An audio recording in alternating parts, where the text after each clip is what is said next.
Swayam Prabha. Digital India. Educated India.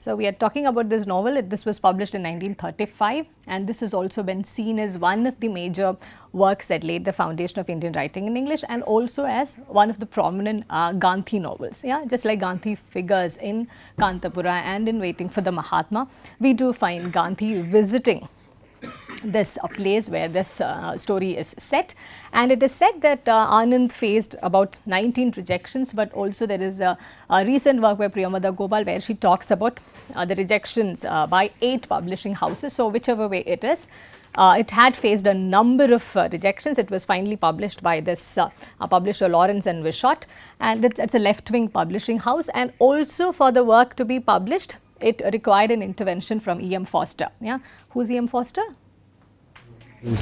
Yeah, the author of A Passage to India, and also was a well-acclaimed international figure in the 1930s. So, and this also like reminds me, Kantapura was also published by a foreign publisher, yeah, George Allen and Unwin Limited. Yeah, and Foster had also written a foreword to this novel, Untouchable, saying that this sort of an intervention has never been made before. Many of the publishers were reluctant to publish this because they said, even though I have a strong stomach, even my stomach churns when I read through this. It's such a filthy novel. It talks about the dirtiest things that human beings do. So, it may not go, very well down with the audience. So, they were very, very reluctant to get it published.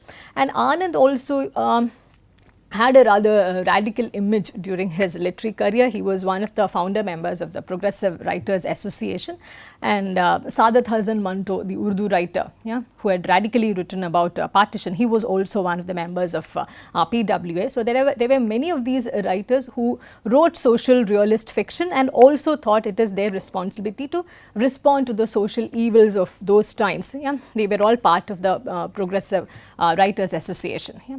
And Anand also had a Western education. He was a student in London, and he was also very briefly associated with and was influenced by the Bloomsbury group. What's a Bloomsbury group?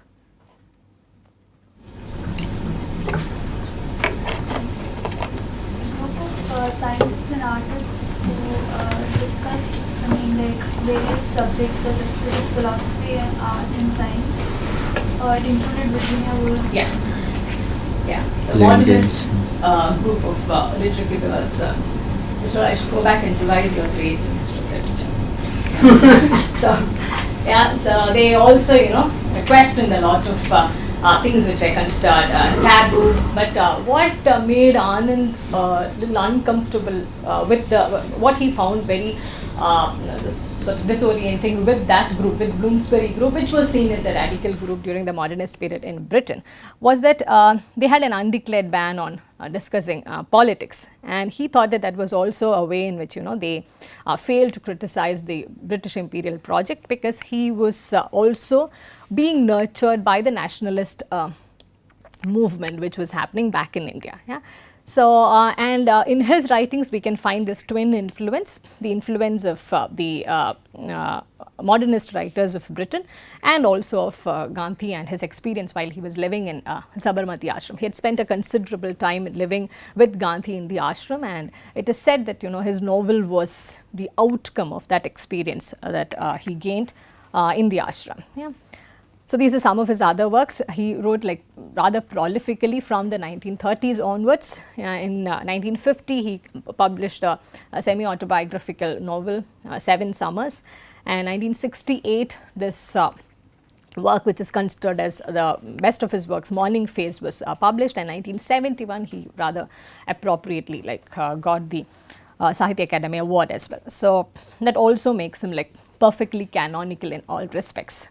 So, the novel Untouchable talks about one day in the life of Baka, and Anand himself has said that this was the recounting of his childhood experience where he had interacted with this sweeper who was there in his parents' home. The sweeper's name was Uka. Yeah?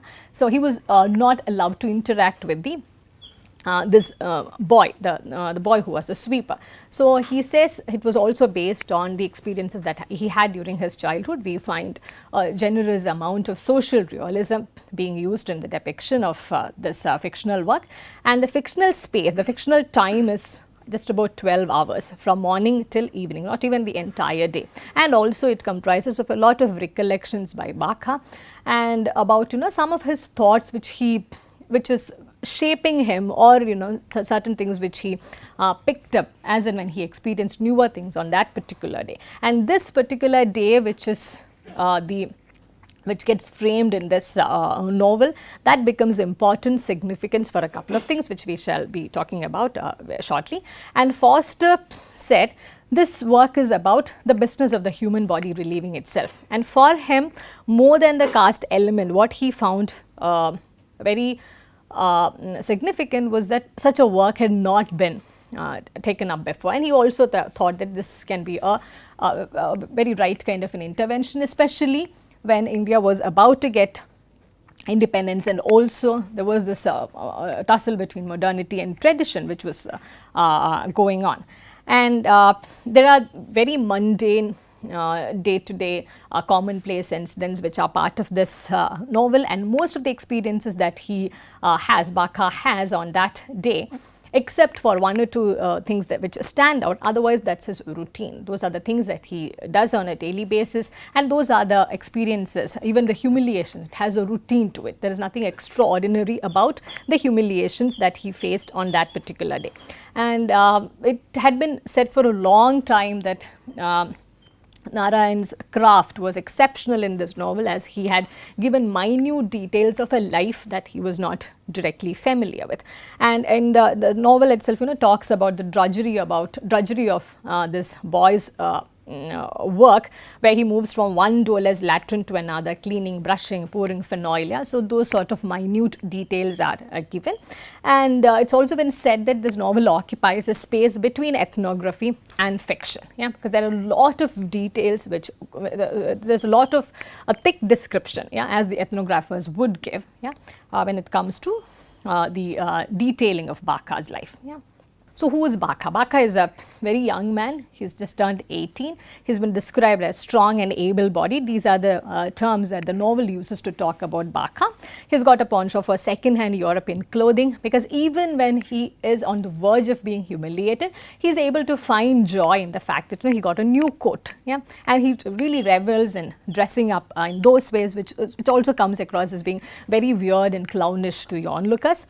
And he's been described as a very thoughtful and sensitive individual. He thinks a lot, a rather unusual thing for people from his background. That's what again the novel tells us. The novel tells us Baka is a bit superior to his job, and he also takes a lot of pleasure in cleaning well and getting appreciation, because the novel says it with a sort of dignity, sorry about typo, dignity that does not belong to the ordinary scavenger who's as a rule uncouth and unclean. So, this is the voice of the narrator, that this is a different kind of a man, and he is not like the others who as a rule are uncouth and unclean. And he also gets he does not think that he is doing a very menial, dirty job. There are places where he thinks, he's really doing a service to the society and he should be able to do better. We also find a Gandhian reflection of all jobs being having the equal kind of respectability and all. And about him using this Western attire, it may come across, many have felt that Baka was trying to blindly imitate the Westerners. The same kind of criticism was also levelled against Ambedkar, because if you remember the common images of Ambedkar, it's not really in an Indian dress. He's always in a Western dress. So, Ramachandra Guha in a 2014 edition of Untouchable, he had written an introduction, and there he talks about the need to look back at the need to look back at this 1930s novel from the point of view of the present, which is 2014. And he also says we cannot like continue to look at this novel only as a Gandhian sort of a novel. It becomes important to talk about Ambedkar as well, because we are on the other side of independence, on the other side of history. Yeah.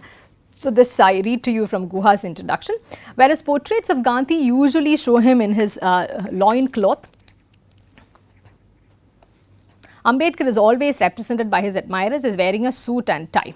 For the upper caste Gandhi, the loin cloth signifies sacrifice. Were Ambedkar to wear a loin cloth, however, it would attract no notice, since by custom and tradition, he was permitted to wear the scantiest of garments. It is his wearing of a suit that signifies the successful storming of the upper caste citadel. Yeah? So, we do not know whether these sort of thoughts were attributed to Baka when Anand was writing this novel, but it is nevertheless important for us to keep this in mind. Yeah? The stark contrast between these two images as we see it, Gandhi's and Ambedkar's, and how the way they projected themselves were also based on how their background had a bearing on them.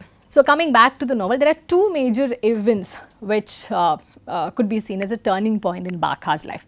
The first one is when Baka accidentally touches an upper caste man. This happens in the morning. He is, after his work, he is enjoying a packet of jalebis. He is totally engrossed in his own world. He is thinking, he is eating, he is really savoring that act of eating, which he does not get to do on a daily basis. Yeah, because he also talks about his food on other days, which is like sometimes it's hardly there. He is also, he has an ailing father. He has a sister. Yeah. So, it's not as if this is a luxury that he can afford every day. So, he is totally immersed in this act of enjoying his jalebis, and he accidentally touches an upper caste man. And this, this man really loses it, because he thinks it's just the morning, he is on his way to some important work, and now that he is defiled, he has to go back and have bath. So, it's a lot of confusion, people gather, he feels totally humiliated. It is not as if Baka is not used to this sort of behavior. He knows very well that he is, his rank in the hierarchy is very, very low. He knows very well that he is not going to be considered touchable at any point of time. This is not news to him.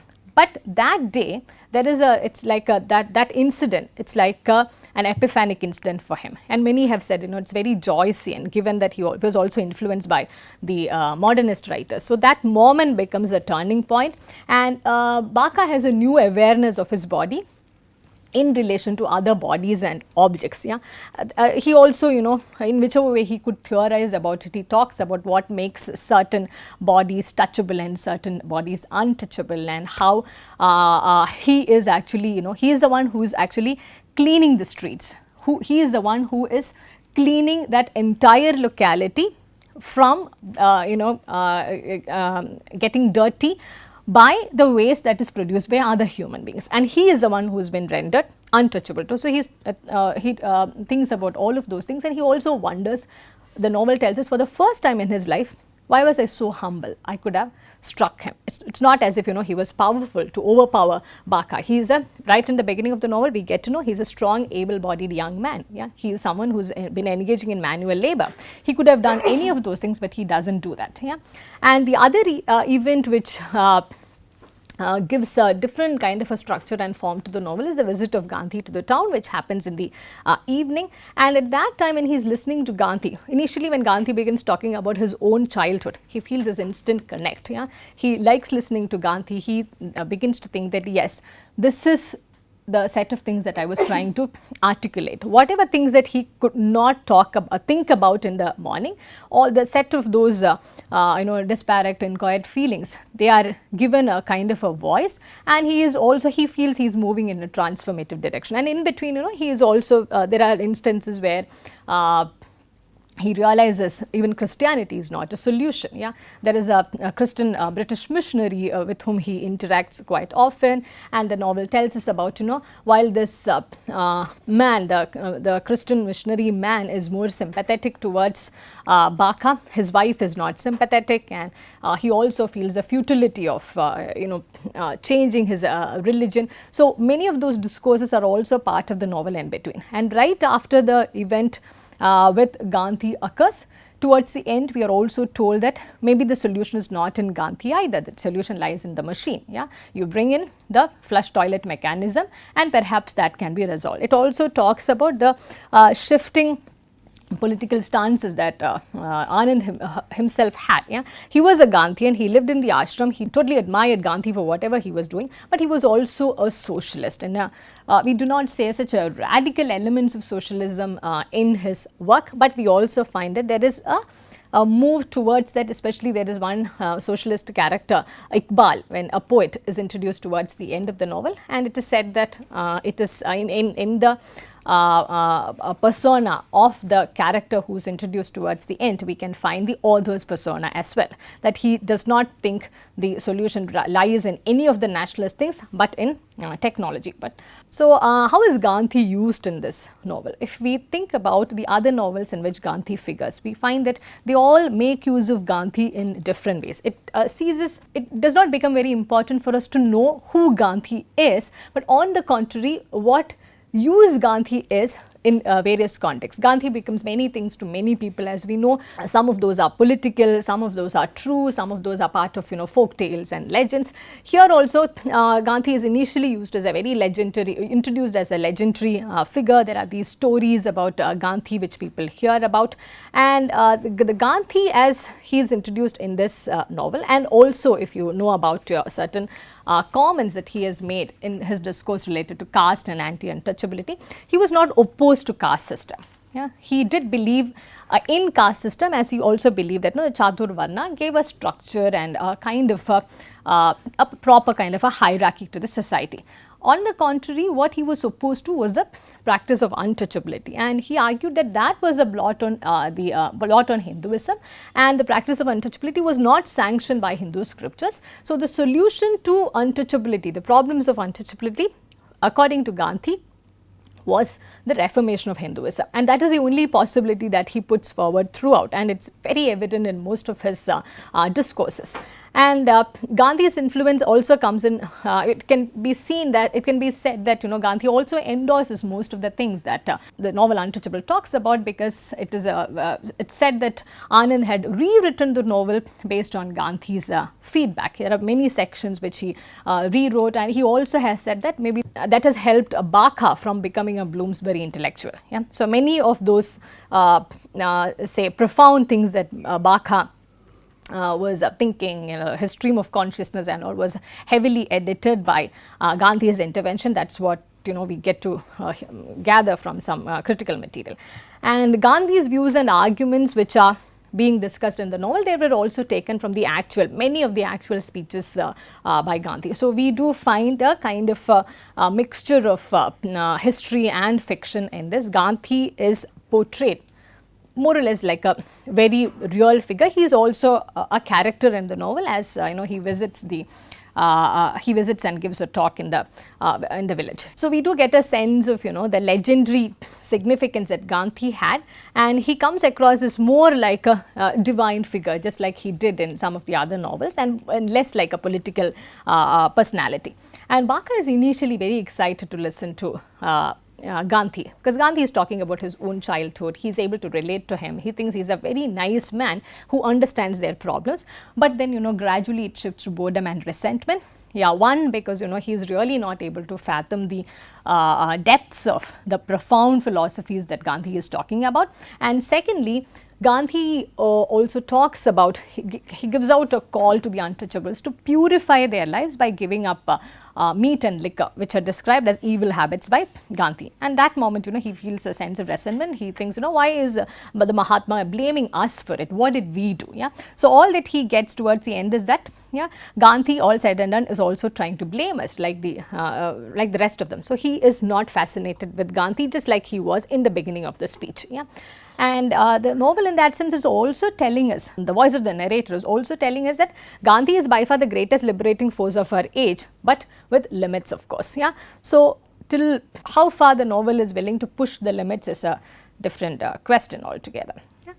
So, the solutions to untouchability as the novel tries to portray it, one is change of religion, the change of attitude, and the change of technology. And these are also the various experiments the nationalist movement had dabbled with. Gandhi talks about a reformation of religion, Ambedkar talks about a change of religion, and also there was more than Ambedkar, there were Christian missionaries and their activities which were being shown as an antithesis to the practice of caste and untouchability.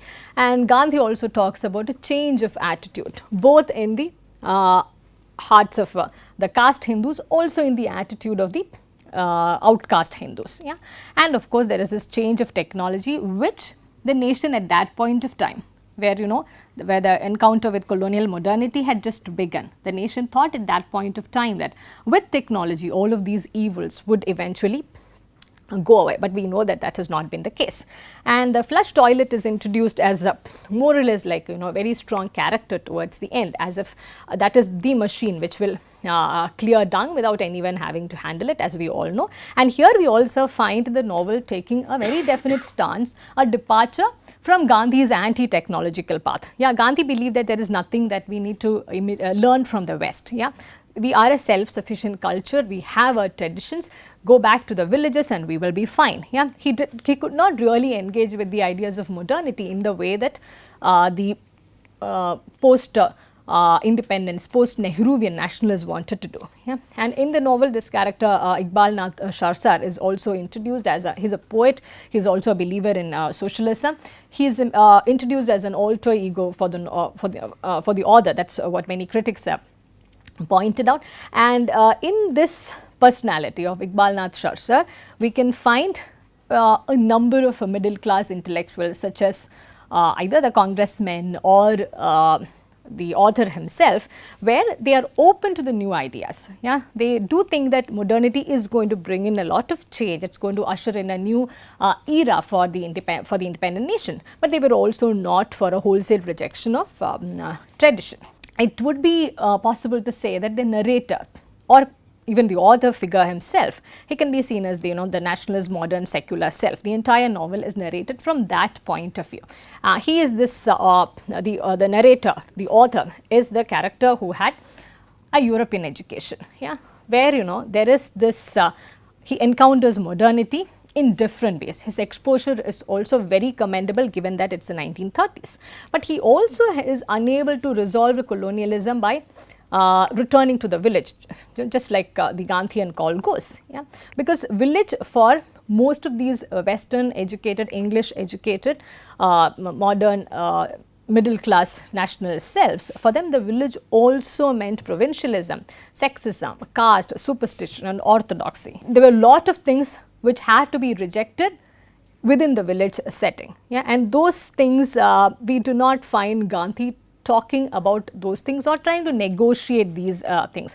He really believed in the change of heart and the change of attitude, and those things he thought can be worked out after the Britishers are thrown out. And we do find the narrator, if the narrator can be seen as the nationalist modern secular self, we find this self needing Gandhi, and at the same time realizing that there is a need to move beyond Gandhi. Yeah? And moving beyond Gandhi, not in the sense that rejecting many of the Gandhian ideals, but rejecting the idea of Gandhi's attachment to the rural and the traditional. They find that there is some midway, they realize that there is some midway which needs to be followed. And this narrative voice, if we try to analyze the voice of the narrator, the omniscient narrator's voice further, we realize that the narrator is telling a story about them. Yeah? Clearly, he is not one among them. Yeah? And it is a story that he is able to narrate. He knows everything about the story, but he does not identify himself with the character whose story he is narrating. And this is in stark contrast with what we find in Kantapura, where it's a we. Yeah, it's an inclusive us and we find there, and the narrator's voice is predominantly Brahminical, an upper caste narratorial voice. Yeah. And about this omniscient narrator, we also find that the description of Baka's routine is also mediated by the voice that this omniscient narrator uses. Baka is not projected as an ordinary scavenger.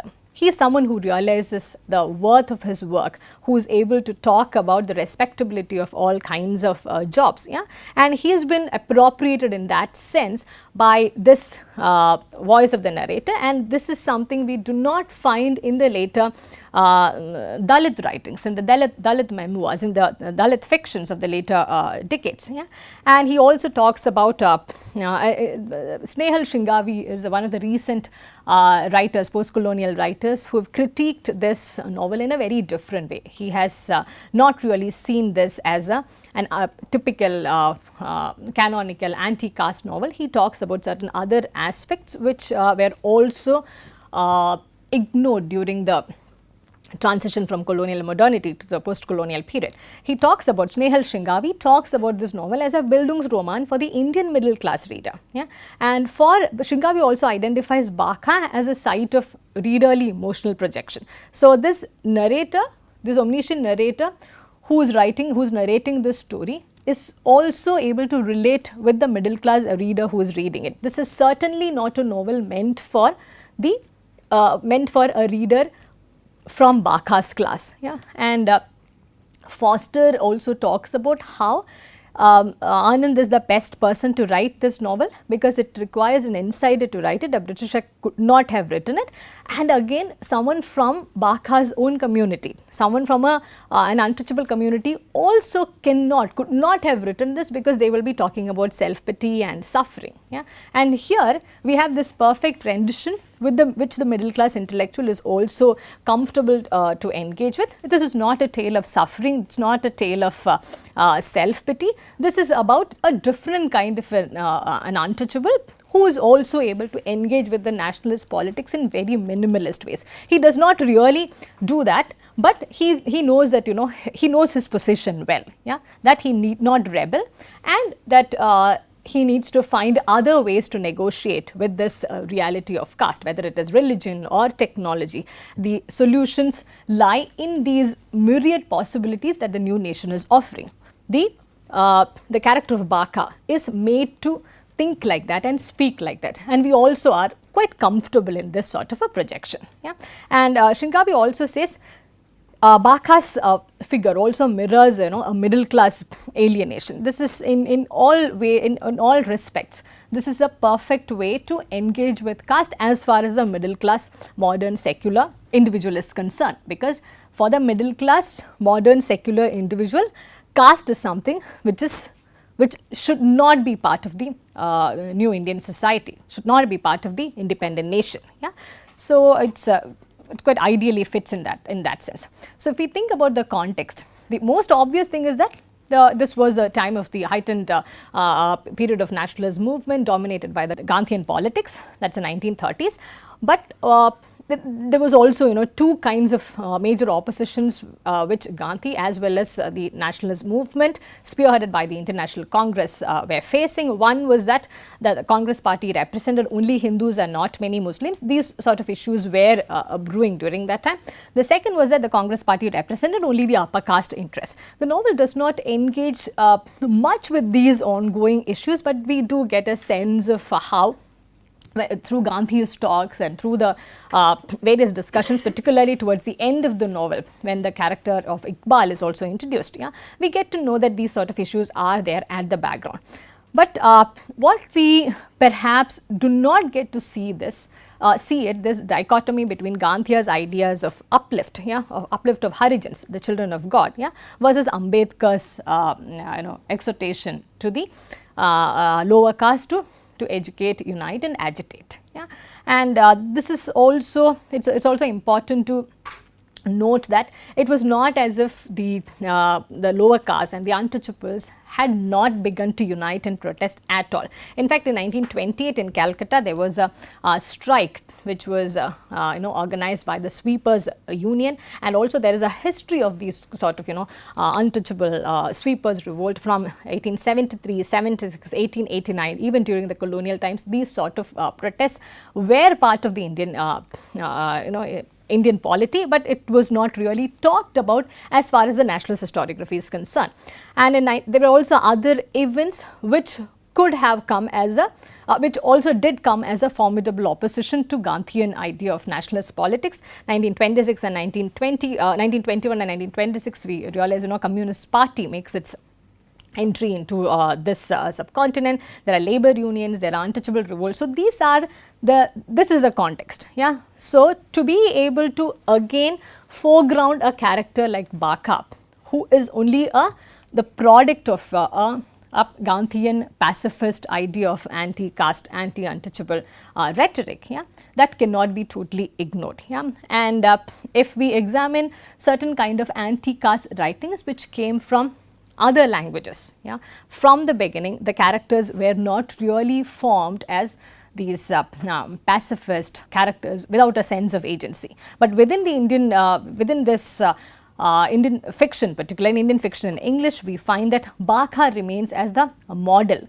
for a long time to come. Whenever caste gets talked about, there is a very predominant anti-caste rhetoric, but the character is a very calm, docile, more or less a pacifist kind of a person with no sense of rebellion, no sense of his or her own rights, and no sense of, there is no discussion of this access to constitutional rights or participating in the electoral reforms. Those were the things which were also part of the nationalist polity during that time. If you know about what Ambedkar did in the 1930s, yeah, and to assume that Anand was totally unaware of all of these things which were happening. 1932 was the year of Pune Pact. How many of you were aware of that?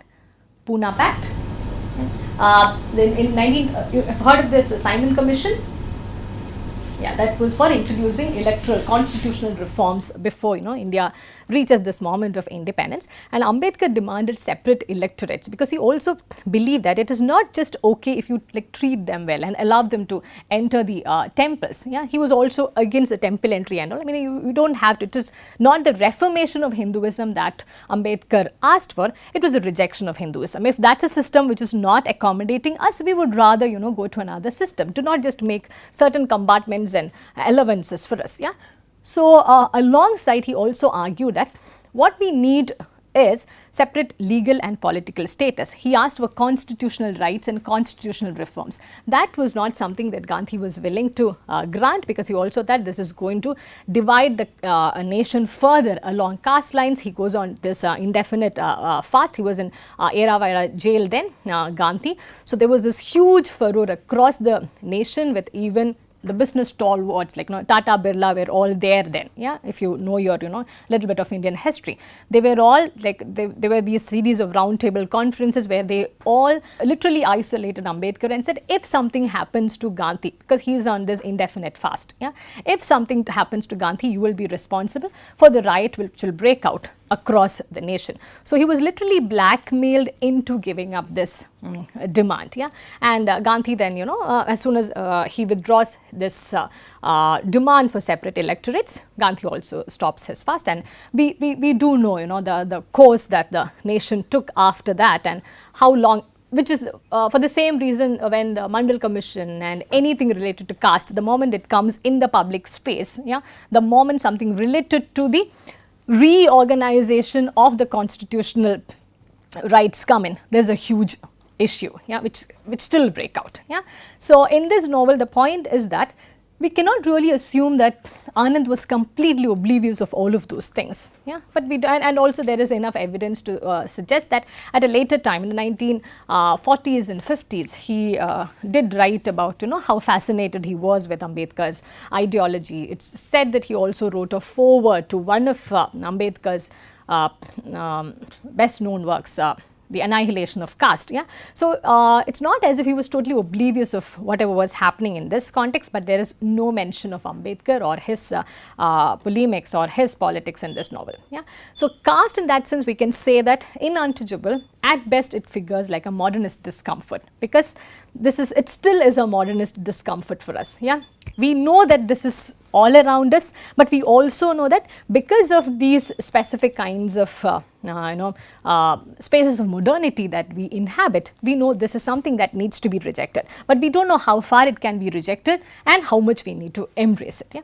And there is also a politics of containment which the novel rather subtly advocates, where we do have a character, we do have a Dalit character, we do have a character who is from the untouchable caste, but he does not really disrupt anything. It's not as if he is coming up with an alternative that the nationalist political front had not given to him. The alternatives that Baka is willing to engage with are also the various alternatives provided by the nationalist front. If we could think about an alternative in that sense, maybe for that you need to begin with Ambedkar. If you start with Gandhi, there is only one trajectory that you can take. It will follow only this politics of containment. But if you start with Ambedkar, you realize that you cannot come this way at all. It's a different trajectory altogether, which eventually culminates in this ultimate rejection of the very religion that Gandhi was trying to reform. Yeah? And Baka is also presented as a helpless, childlike character with no sense of agency. He submits, or rather, he's made to submit by this authority, by this narrator, to a Gandhian form of pacifism, and he is also respectable, untouchable. Yeah, in the beginning itself, in the introduction itself, in the introduction of the character itself, Anand tells us he is not like the others who as a rule is uncouth and not so respectable. So he is also a character who can be easily appropriated by the middle class intellectual and or nationalist politics, which is what we also see when he responds to the various talks by Gandhi and later by Iqbal. Yeah. And Nandini Bhattacharya in 2007, she wrote an article about whether this is a clean book or a dirty book, and she also argues that this is a novel that emerged in the crucible of colonial modernity, and she also adds this point, which has not been discussed before, that this novel needs to be read in the context of the discourse of sanitation across Europe in the post-Enlightenment era. So in the West, there is a phase in the post-Enlightenment period from the 17th century onwards, leading on to the 19th and 20th, where cleanliness is equated to modernity. Yeah, there are these huge sanitation drives across the major cities of Europe, and we find that this discourse sits very well with the traditional discourse of caste, where this dichotomy between purity and pollution also exists. So we find both of these things coming together, and it is a fine way in which modernity and tradition is both incorporated as well. Yeah. So this question of whether this is Dalit fiction or not, that has been debated a lot, particularly because this novel was seen as a manifesto of Dalit writing, and many Dalit intellectuals were very uncomfortable. They totally rejected this claim, and this has also been seen as a canonical anti-caste novel till date. But this has also been seen as a fiction of sympathy, because there is no sense of rebellion. We only have the Gandhian model of responding to caste. Yeah? No, not even a reference to the various other modes of responses to caste, exemplified by Harinarayan Apte or Ambedkar or Phule. Or if you come further down to the south, we also have other stalwarts who have spoken against caste, who introduced other kinds of anti-caste rebellions and protests.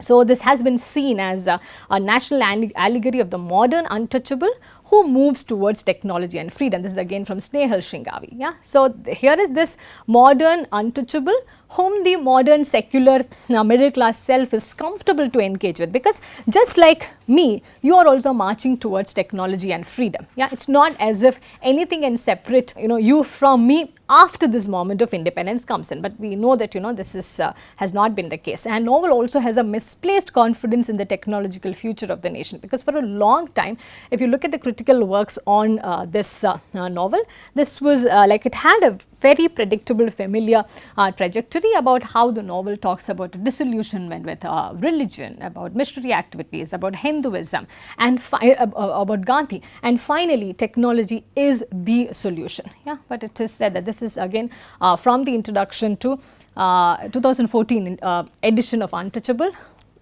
This is from Ramachandra Guha's introduction, where he says that when he accessed the latest figures, which was in October 2012, 40% of Indians did not have access to modern flush toilets, and manual scavenging still existed. That the situation has not radically changed in the last 4 to 5 years either. Yeah.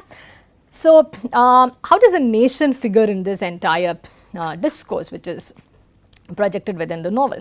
There is this ideal imagined Indian nation, which we are almost just about just less than 2 decades away from accessing, when the novel is written in 1930s, and we reached this moment of independence in 1947. Yeah? So, we are almost there to access this ideal nation, but the untouchable, the character of the untouchable is still prohibited socially from realizing it. Yeah? And that is seen not in a symbolic sense alone. We also find in the way the untouchable character comes in contact with the touchable citizens of who are around him. Yeah?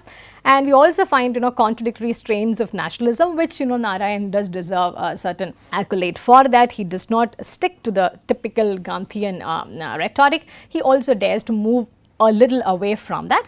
But the failure of Baka to revolt, this is seen as this needs to be seen as a failure of the radical intelligentsia, and making Baka as a complacent character also fits in very well with the ongoing nationalist rhetoric. And Shingavi says this only offers a slow-paced symbolic solution to untouchability, and it can be seen as a self-satisfied Congress member's view. Yeah, and which is why the novel was celebrated. Even today, if you just go randomly Google it, you will find that many writing a lot of praise, a lot of praiseworthy things about the novel, saying till date we do not have another novel to replace Anand's work. Yeah.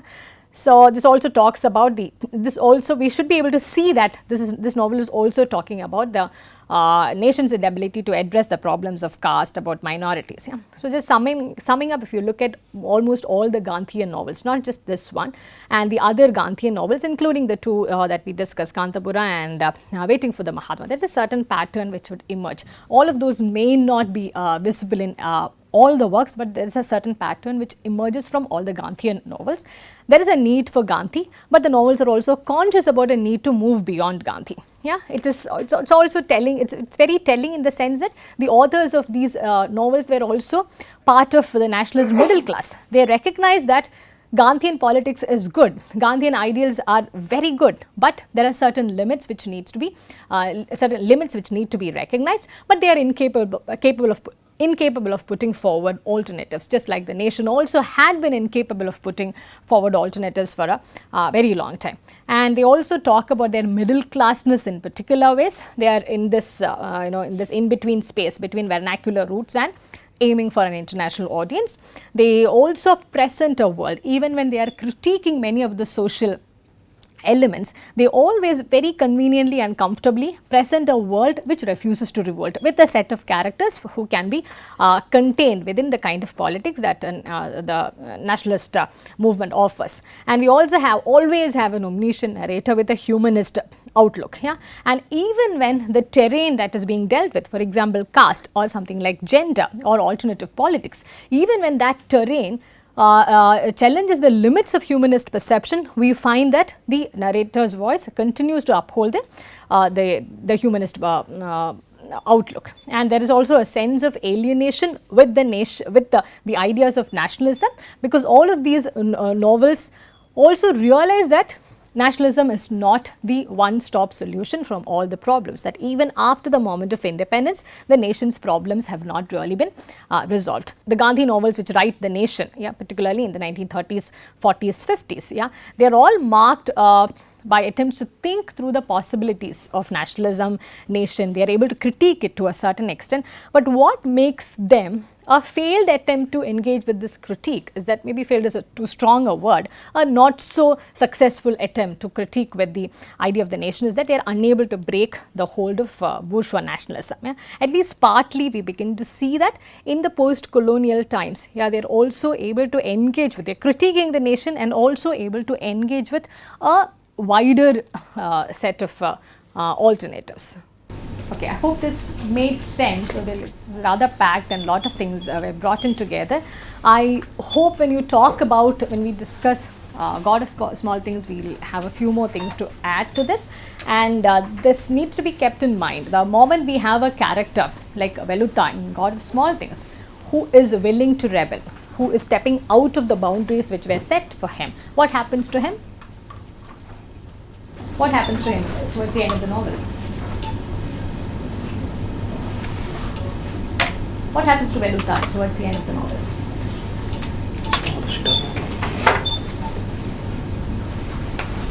Yeah, his skill. Yeah, he dies. Yeah. So in this pursuit of a non-literary reading of this work, a sociological reading of God of Small Things, pointed this out very tellingly, that the moment this figure, the untouchable character, is able to access to a demand for constitutional rights, demand for a lot of right to equality, he even loses his right to live. Even the fundamental right to live is taken away from him. Yeah. So that is when we draw this arc from Baka to Veluta and begin to see Veluta as the descendant. There's also this question to ask, is he really the descendant or a different kind of Baka who's allowed to protest in certain minimalist ways, but after that, if the protest goes beyond a point, yeah, you lose the right to live. Yeah. If you try to link this up with the various things that the post-independent nation has witnessed in terms of the practice of untouchability, or in terms of caste rights and the deaths related to caste killing, yeah, it's not very surprising either. Thank you then.